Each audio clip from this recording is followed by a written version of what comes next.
I'm going to channel Mike Santoli in his column today. In terms of what we're seeing in the market right now, seems to be this brewing debate about whether it's an ugly correction or whether we're looking at bear market action. What are the charts telling you? You can make either argument. I fall on the side of believing in the bullish case because we're in one of the seasonally strongest months, December, and most of the seasonal strength in December occurs in the last half of the month after the 14th, which is Friday. We're in OPEX week, options expiration week of December, which my friend Rob Hanna of Quantifiable Edges remarks is one of the seasonally strongest periods that there is to find. We just have to get a little bit of worry out today. You know, we saw the retail gods were in charge of posting the close on Friday. 25, 99, 95. You got to like that level. And they don't want to let you see a green number on the S&P 500 yet this morning until they get all their buying done. They'd rather have everybody disbelieving in it. So they've given all the retail investors one more chance to disbelieve and to bail out and to abandon their shares into the strong hands. But I expect seasonality to start working.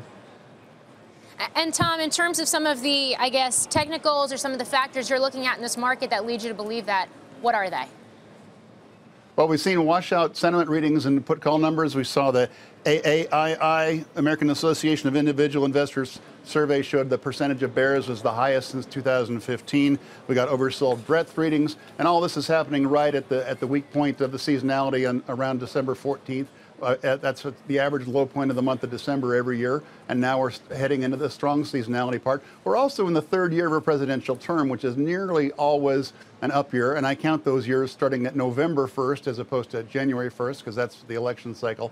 There's only been one time since the 20th Amendment in 1933, only one time that we've had the third year be a down year, and that was 1939 when the Wehrmacht was marching through Poland. And so if you don't have conditions like that, generally speaking, the third year should be expected to be an up year, and we just need to wait for the market to realize that it's veered off course a little bit and needs to oversteer to get back on course. Yeah, Tom, that bull-bear ratio, along with PMIs where they are, has been given by some as a reason why you should expect a good 1 month or 6 month return. But others still say that breadth is not is worse now than it was even at the February lows. How much of a washout do you want to see, at least on the percentage of S&Pers that are below the 200-day?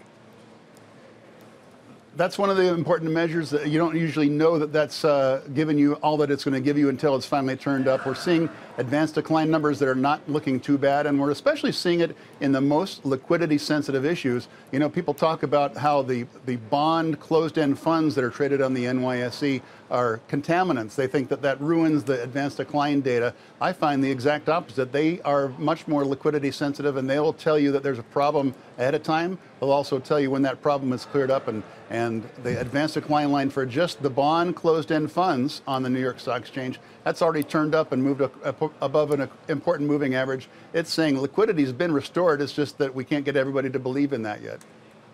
Tom, to what degree do the market signals that you're looking at just tell you that things are vulnerable right now, perhaps vulnerable to external shocks, but if there are none, then there's room for a surprise rally? I mean, given that there are questions about Brexit, there's this trade tension with China, how much should we think of that vulnerability as being an issue based on what you're seeing in the charts? You're stating the question really well, John. If the market's supposed to go up and it doesn't go up when it's supposed to, that can be a sign of weakness. And there's a real good reason for the weakness. We've got the Fed yanking $50 billion a month out in quantitative tightening. If they would stop that and just be easing up on the rates a little bit, slowly higher, then we wouldn't have as much of a depressant effect. But I still think there's liquidity hiding out there, and it just needs to have a sense that it's time to go back to work, and you'll see it start rushing back in.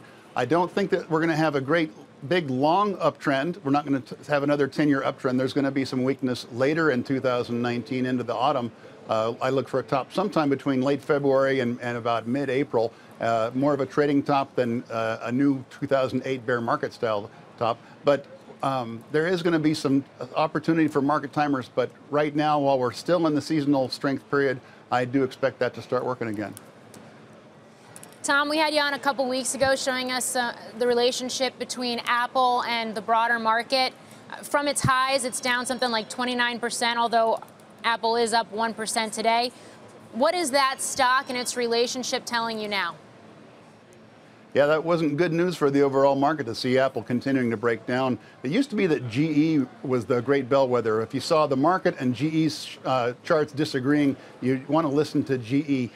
GE has lost that role because of its own problems, and Apple has kind of taken that over. So it wasn't real good news to see Apple breaking down over the last 3 weeks, but now that it's leading the way higher today, I do expect that strength to kind of bleed over into the rest of the market and start instilling some more confidence.